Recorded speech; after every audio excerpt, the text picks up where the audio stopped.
Саудовская Аравия – самая большая страна Аравийского полуострова и сердце исламского мира. Ее площадь почти 2 миллиона квадратных километров. Это больше, чем вся Западная Европа. А население всего 37 миллионов человек. И все потому, что большая часть страны – пустыни. Пустыни, которые встречаются с морем, и земля, где родился ислам.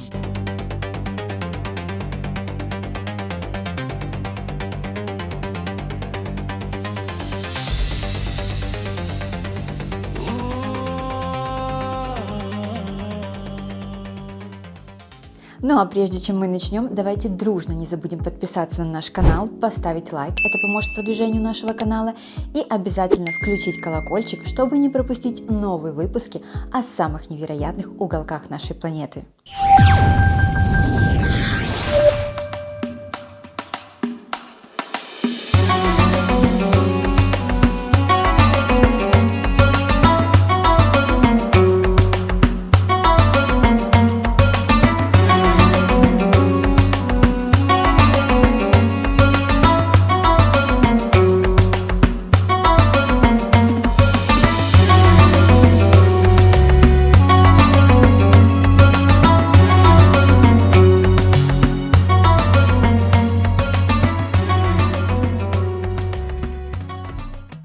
Еще каких-то 5 лет назад мне, да и любой девушке не мусульманского вероисповедания, невозможно было попасть в эту страну. Салам, друзья! И мы добрались до Саудовской Аравии, чтобы познакомиться с красотами этой некогда закрытой страны. До 2016 года визы выдавали в основном для бизнеса, работы или паломничества в Мекку и Медину. Но в 2019 году все изменилось. Страна запустила электронную туристическую визу. Оформление занимает несколько минут. Паспорт, фото и оплата карты. А уже к 2026 году планируется единая виза для 6 стран Персидского залива, как Шенген. С визой на руках можно спокойно выбирать билеты. Мы долго смотрели разные варианты и в итоге решили начать путешествие с Джидды. И причина простая. Именно сюда летает Wizz Air, лоукостер, который предлагает действительно хорошие цены из многих европейских городов. Для нас это был самый логичный вариант. Прямой маршрут, удобное расписание и отличная точка входа в страну у самого Красного моря. По прибытию первое, что нужно сделать, это поменять деньги.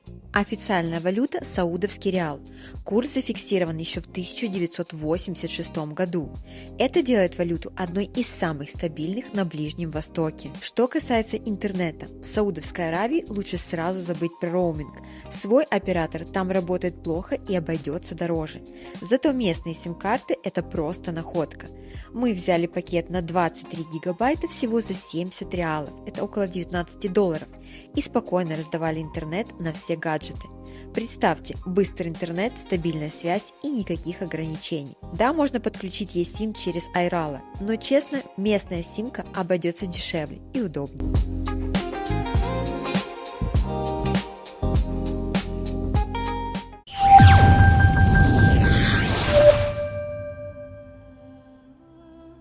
И начинаем мы наше путешествие с города Джидда, душа Саудовской Аравии, город у Красного моря, который намного старше столицы, хотя по населению почти в 2 раза меньше.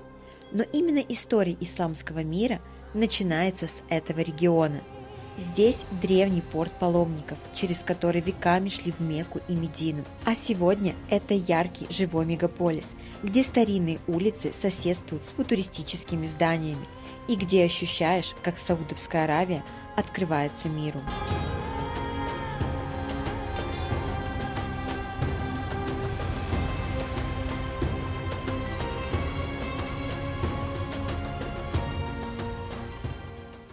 Друзья, нам выпала просто уникальная возможность показать вам старый город Джидды, район Аль-Балад, без толпы туристов.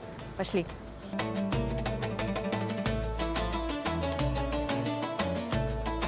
Аль-Балат – сердце старой Джиды и буквально переводится как «город», и это не случайно. Именно отсюда начиналась Джида, и именно здесь до сих пор бьется ее историческое сердце. Район возник примерно в VII веке нашей эры, когда Джида стала важнейшим портом на торговых маршрутах Индийского океана. Через этот город проходили караваны и морские суда, а вместе с ними товары и люди. На протяжении веков Аль-Балат был главным центром городской жизни, торговли и культурного обмена между арабским миром, Африкой и Азией.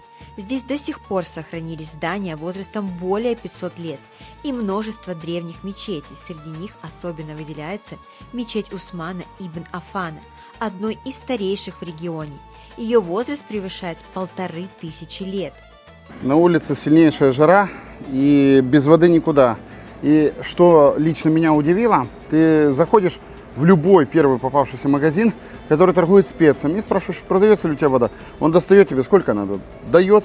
И когда ты спрашиваешь, а сколько же это стоит, он говорит, ничего, жара ж на улице, вода же бесплатная. В середине 20 века старый город начал переживать тяжелые времена. Причина парадоксальна – нефть. Саудовская Аравия стремительно богатела, Джида росла, появлялись современные районы, широкие проспекты и новые виллы. Жители постоянно покидали старый город, переезжая в более современные кварталы. Исторические здания начали ветшать, а Аль-Балат оказался на грани забвения. И, возможно, так продолжилось бы дальше, если бы в 2014 году историческая Джида не была включена в список всемирного наследия ЮНЕСКО. С этого момента началась новая глава.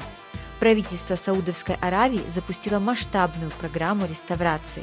Старинные дома восстанавливаются, фасады укрепляются. Многие исторические здания превращаются в музеи, культурные центры и бутик-отели. Так, и огромное количество дубайского шоколада. Различного. Цена 28, ну это приблизительно делите на 4 и получите $1. А еще я заметил, что они вот все кушают конфеты, вот прямо с полки, и бумажку бросают на пол. Как-то не очень культурно. Хочу спросить, как вы живете без алкоголя? Как расслабляетесь? Вам вообще это нравится? И когда вы едете в другую страну, пробуете алкоголь? Ну да, конечно. Знаешь, когда у тебя в стране что-то запрещено, а ты приезжаешь туда, где это разрешено, появляется желание попробовать. Хотя бы просто из интереса. Поэтому многие из нас, когда туда едут, уже заранее настроены, скажем так.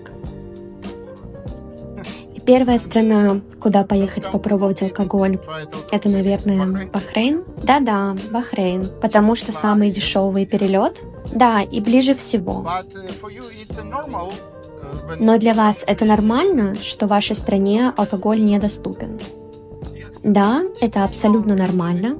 Мы так живем, и все окей. Честно говоря, это и не обязательно.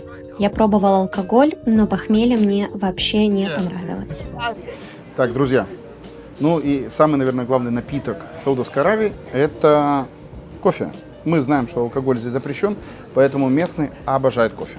Первое, что нужно знать про саудовское кофе, это финджан, чашечка, и дала, это вот такой вот чайник с таким носиком. И непосредственно само кофе. Естественно, это Саудовская Аравия, значит и кофе будет арабика. Но она будет не крепкая, его здесь сильно не жарят, его тут варят. Поэтому и цвет оно имеет такой более мутновато-белый. И обязательно, конечно, кофе саудовское будет подавать с финиками. Никакого сахара, поэтому все натурально. И последнее, что нужно знать, если вы хотите, чтобы вас не засмеяли в кофейне Саудовской Аравии, это то, в какой руке мы держим финджан, а в какой руке мы держим чайник.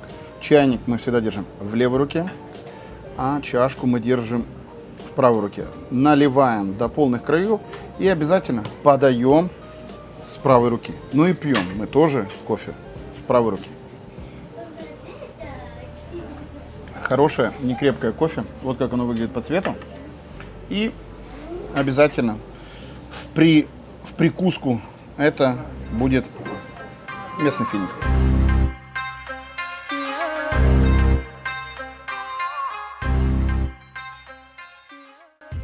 Джидда находится на Красном море, поэтому здесь очень развита рыбалка. И для того, чтобы ловить рыбу, не обязательно иметь какое-то специальное разрешение, скажем, как в Германии. Рыбу можно ловить практически везде. Везде, кроме мест, где установлены вот такие знаки. А так, пожалуйста, берете снасти, берете наживку и ловите рыбу. What's the fish? Вау! Ну, маленькая, да, очень красивая. Класс. And you can fry it? Yes. Yeah? You can eat this? Yes. Yeah? Oh, very nice. Cool. Good.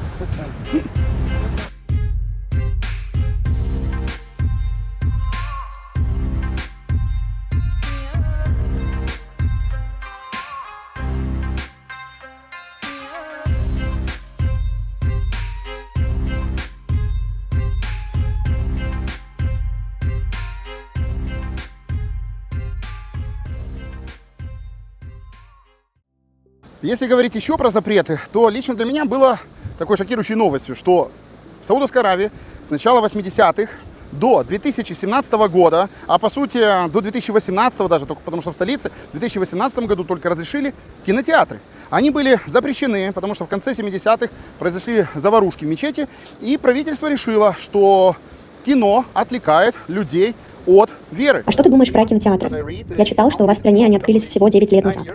Да, по сути так и есть. Если говорить о кино и вообще о том, что происходило в стране в последние годы, лучше поздно, чем никогда. И вот когда к власти пришел последний король, Салман ибн Абдул, это один из последних сыновей первого короля ибн Сауда, он пришел к власти и понял, что надо что-то менять. Точнее сказать, понял даже не он, а понял его сын, будущий король, нынешний принц, который принял решение изменить Саудовскую Аравию, сделать такие реформы, которые получили название Vision 2030. И было принято, что к 2030 году Саудовская Аравия сможет изменить свою экономику. Если раньше они полностью зависели от нефти, то к 2030 году принято решение, что 10% ВВП будет составлять туризм. И страна открылась. Благодаря этому принцу мы сегодня имеем возможность здесь гулять.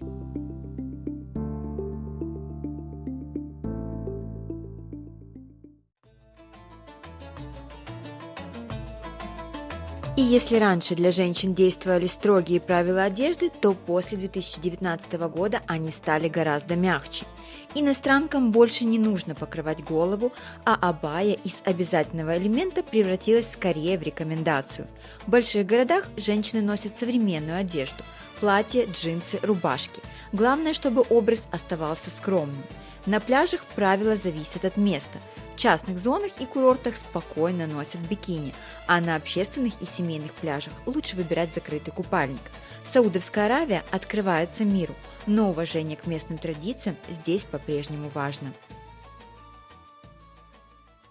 Друзья, в связи с высокой температурой будьте готовы к тому, что ваша аппаратура будет перегреваться.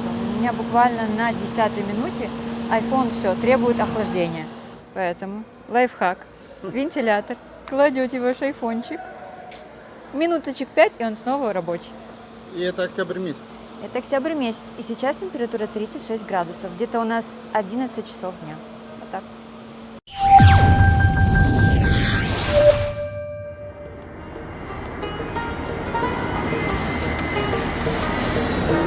Ну что, друзья, мы отправляемся с вами дальше, в столицу Саудовской Аравии. И если Джидда – это душа, то Эр-Рияд – сердце страны и точка отсчета ее новой истории. Здесь, среди старинных крепостей и современных башен, родилось королевство, которое за одно поколение превратилось из песчаной земли бедуинов в один из самых амбициозных проектов 21 века.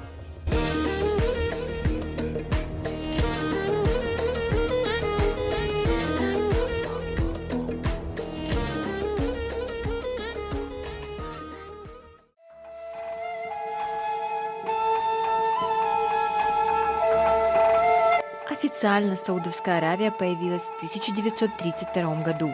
Сегодня мы отправимся в самое сердце Эр-Рияда, чтобы увидеть место, с которого началась история современного королевства. Друзья, перед нами главный символ Саудовской Аравии. Это крепость Аль-Масмак. Именно эту крепость в 1902 году будущий король Абдул-Азиз ибн Сауд захватил и сделал своей резиденцией. Потом именно здесь, в 1932 году, он объявил о создании королевства Саудовской Аравии. Единственное из ныне существующих государств на нашей планете, которое берет свое название по фамилии первого короля Абдул-Азиза ибн Сауда. Именно он стал королем и в честь себя назвал страну.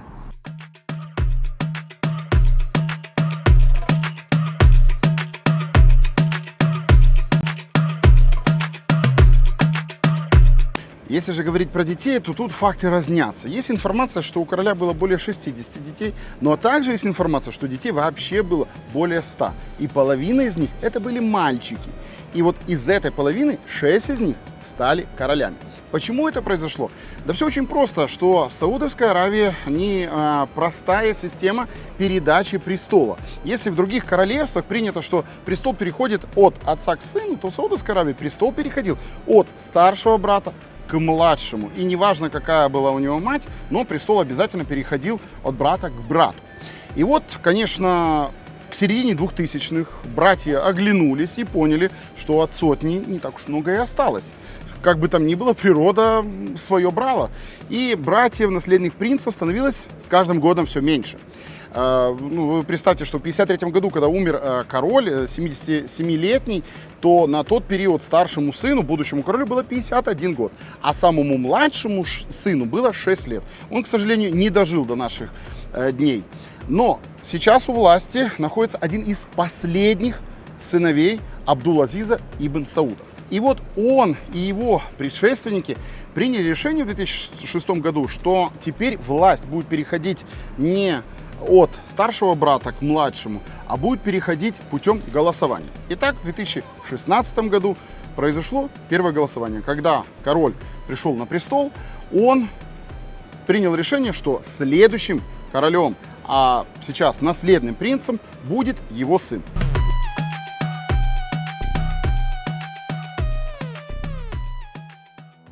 А теперь давайте поговорим про кухню этой страны. Настоящий вкус Саудовской Аравии мы решили попробовать в ресторане Надж Village. Это место, где можно почувствовать настоящую атмосферу старинной арабской деревни. Кажется, будто попал в прошлое, во времена бедуинов и караванов. Попадая в этот ресторан, ты как будто попадаешь в сказку, в историю. Нам кажется с Надей, что именно вот так вот кушал Сулейман вместе со своей Хюррем. Да? Покушали и сразу же спать. Мы единственное с Надей гадаем сейчас. Мы будем кушать руками или все-таки нам дадут приборы? Да, надеюсь, что это вот. Потому что на полу мы еще не кушали, но у меня почему-то стойкое ощущение, что мы будем делать это руками. Не хочется. Ну, османы, они что, помните Хюррем в сериале? Перепелочки любила. Как нету перепелочек. Нету перепелочки. И рахат лукума здесь нету. Но зато нам предложили верблюда. Не живого, а приготовленного. Не, я пас.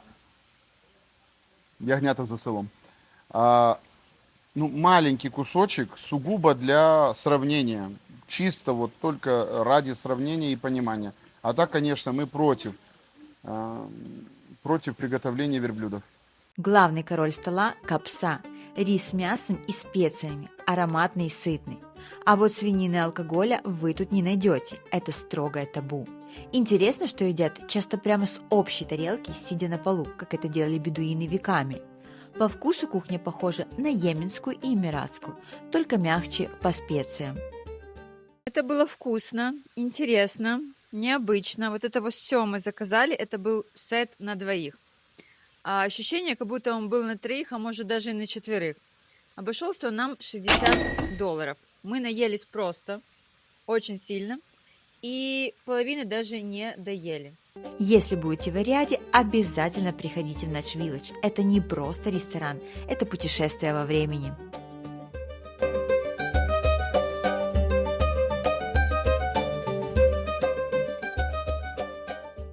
Эр-Рияд сегодня – это город небоскребов и футуристической архитектуры. Символ столицы – башня Kingdom Center с легендарным мостом в небе, откуда открывается лучшая панорама города. Теперь, друзья, внимательно, как найти вход на эту смотровую. И это тот еще квест. Во-первых, вам нужно найти торговый центр, вот он, который еще не до конца достроен, но, возможно, пока вы смотрите это видео, его уже достроили. Снаружи виднеется этого торгового центра только магазин Zara. Вы заходите, доходите до середины торгового центра. Здесь поднимаетесь на вот этой невзрачной лестнице. И между магазинами Montblanc и магазином Repossi находится вход на смотровую. То бишь найти его вот просто так, в жизни бы не нашел, если бы не подсказал просто местный. И вот как выглядит вход. Небесный мост в центре королевства в Эр-Рияде представляет собой 65-метровую, 300-тонную стальную конструкцию, откуда открывается панорамный вид на город с высоты 300 метров над землей. Расположен на 99-м этаже башни, он имеет пешеходную дорожку со стеклянными стенами. Тут открывается отличный, безопасный и захватывающий вид на столицу, что делает ее обязательной изюминкой поездки в Эр-Рияд.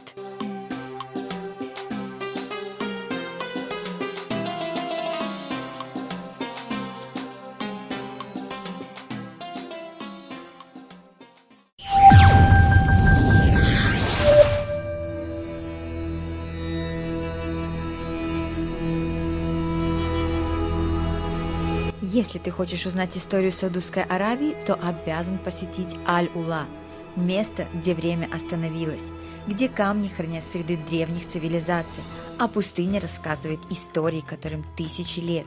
Когда-то здесь проходили торговые пути, по которым караваны везли золото, благовония и специи, а сегодня это один из самых загадочных регионов Саудовской Аравии, где природа и история слились в единый пейзаж.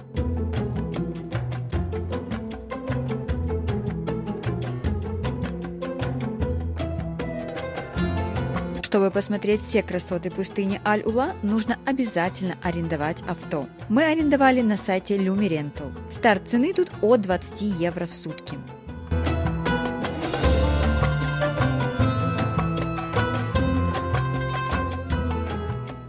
Если у вас возникают проблемы с арендой, то я напоминаю, что у нас есть курсы самостоятельного путешественника Trip Life, где собрана самая полная информация о секретах путешествий, как все бронировать и как находить выгодные направления и цены.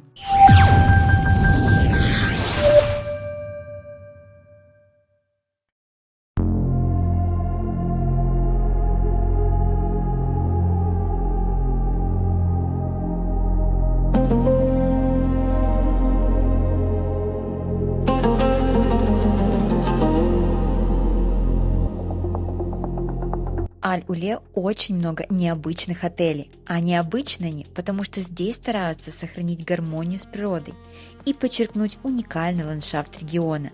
Архитекторы используют натуральные материалы и делают здания так, чтобы они будто выросли из песка и скал. Это сочетание современного дизайна и древнего духа пустыни.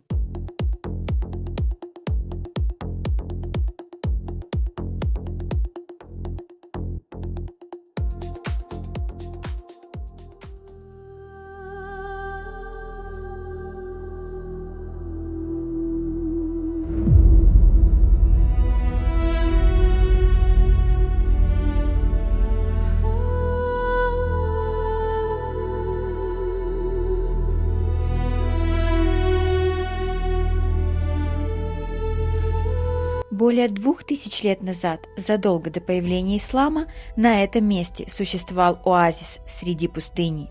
Здесь пересекались караванные пути, по которым шли торговцы из Египта и Йемена, везли специи, благовония и золото. Перед вами Мадаин-Салих, древний город Хегра, первый объект Саудовской Аравии, внесенный в список всемирного наследия ЮНЕСКО, молчаливый свидетель истории. Чтобы сюда попасть, обязательно нужно на сайте Experience Аль-Ула забронировать Хегра Day Tour. Цена за взрослого будет 95 реалов. Это приблизительно $25. Древние арабы называли это Хегра. Арабы называют это Набаин-Салих. Мы же это называем Саудовской Петрой. И правда ведь, ну, сходство один в один. Друзья, если вы были в Петре, в Иордании, то вы увидите полнейшее сходство. Все очень просто, потому что эти два древних города, Петра и Хегра, входили в одно королевство. Только Петра была столицей, а Хегра была южной столицей. И между ними 600 километров. Ну, это большое расстояние, даже на сегодняшний день. И вот люди жили в этом древнем королевстве специально в таких вот зданиях. Что петровчане, что хегровчане просто выбивали в скалах вот такие внутренние помещения и прямо там жили. А все очень просто. Мы же в пустыне, здесь жара, деревьев нету, кондиционеров еще не придумали. Где-то надо же было прятаться от жары. Вот так вот и жили, вот так и прятались от жары. На сегодняшний день Саудовская Аравия у всех ассоциируется с нефтью. И правда, ее здесь много, огромные залежи, они продают ее по всему миру. Но так было не всегда. Точнее сказать, нефть здесь была уже давно, но древние арабы, набатиевцы, которые жили в Набатиевском царстве, об этом и не знали, но торговать уже умели. Основным продуктом их торговли был ладан. Я думаю, многие знают, что это такое. Используется в религии, часто пахнет от любого батюшки в церквах. И вот именно ладановые пути проходили через город Хегра. Из Йемена его приобретали и отправляли в Петру. А дальше уже через порты Средиземного моря он уезжал по другим странам и государствам.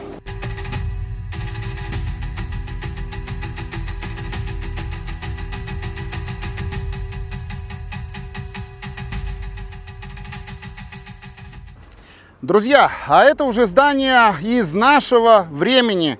Перед нами Марая. И правда очень схожее с английским словом mirror, которое означает зеркало. А все потому, что на арабском зеркало это Марая. В 2019 году здесь в Аль-Ула решили построить самое большое в мире зеркальное здание. И оно является символом миража, который очень часто встречается в пустыне.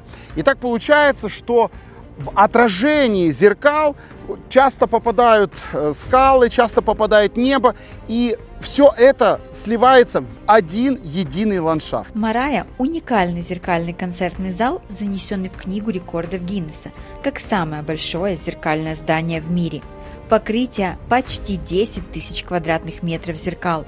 Оно отражает пустынный пейзаж, растворяясь в окружающей среде. Здание служит центром культуры, искусства и проведения мероприятий. Вмещает около 550 зрителей. Здесь выступали мировые звезды, такие как Алиша Кис, Бруно Марс, Джон Ледженд, Андреа Бочелли, Энрике Иглесиас и Омар Хайрат. Марая символизирует новую культурную политику Саудовской Аравии. Открытие страны миру, сочетание наследия и инноваций.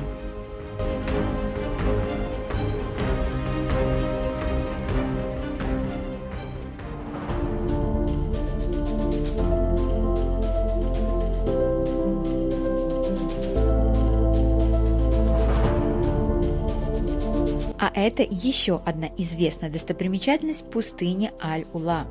Elephant Rock – это колоссальное скальное образование из красного песчаника, которое под воздействием ветра и воды на протяжении миллионов лет приобрело форму слона, чье тело и хобот покоятся на земле. Высота скалы достигает 52 метров. Это около 3-4 этажей.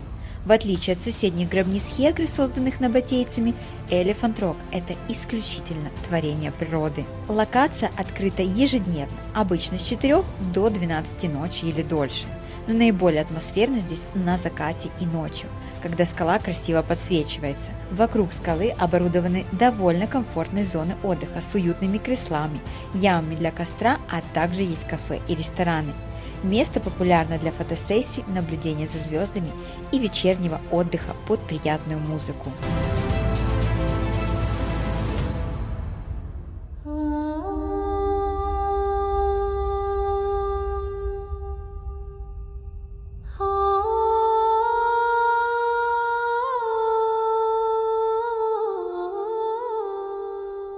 А вот это сердце Аль-Ула, старый город Ад-Дейра. Атмосферный лабиринт из более чем 900 древних глинобитных домов, заселенный с 7 века до 1980-х годов. Здесь веками торговали специями, финиками и тканями, а сегодня тот же дух, только вместо караванов – туристы. Оазис Аль-Улы – это настоящее чудо пустыни. Здесь благодаря подземным источникам растут тысячи пальм и апельсиновых деревьев.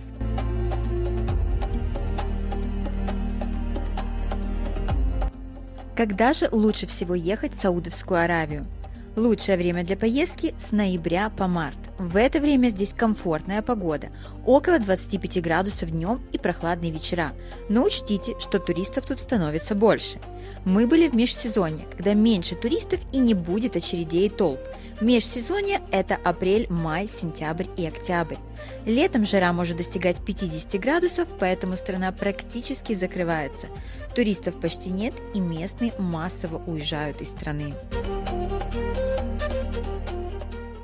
Вы знаете, еще каких-то лет 10 назад я мечтать не мог оказаться в Саудовской Аравии. Это была безумно закрытая страна. Сюда было сложно попасть, только деловые визы. А сейчас мы находимся здесь, в стране, где помимо нас находятся и тысячи других туристов. А в планах вообще, чтобы Саудовская Аравия принимала до 100 миллионов туристов в год. Вы только вдумайтесь в эти цифры. За все, конечно, нужно сказать спасибо наследному принцу Мухаммеду бин Салману. Его вообще коротко называют МБС.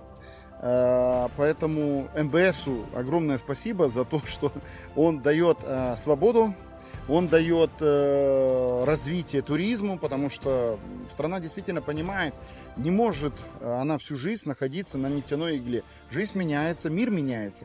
Надо, конечно, открываться, надо сюда приглашать и иностранные компании, надо сюда и приглашать и инвестиции. И вообще в целях у МБС сделать Саудовскую Аравию таким финансовым центром Ближнего Востока. То бишь переплюнуть Дубай и Доху. Ну, я уверен, у них это получится. Потенциал-то у них, конечно, огромный. Но работать здесь нужно еще очень и очень много. Поэтому, вернувшись сюда лет через 10, я уверен, мы увидим совершенно другую Саудовскую Аравию.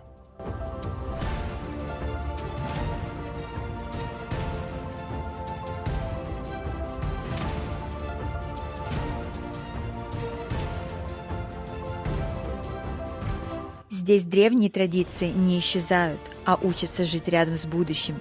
И, возможно, самое интересное в Саудовской Аравии – это не то, что она показывает сегодня, а то, кем она станет завтра.